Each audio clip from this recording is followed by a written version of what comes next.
every small business that is trying to grow. Bakers are not finding it funny about power. And something that doesn't really affect other people much, that affects us, is bad roads. Bad roads. I know some big bakers that have to employ people that will hold their cake when they are going from their office to the venue to set up cake. They have to hold it because of bad roads. Some go to events, like you have a 6-tier cake and you are going with all the tiers in one piece. They are going in pieces. Then you get to the venue before you stack it up.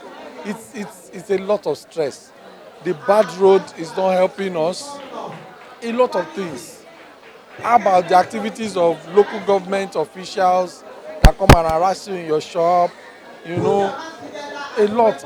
It's just, but the exciting part is when you are doing what you love, you are not bothered much about the challenges because you love it. You are happy doing it. You are happy waking up every day to be creative.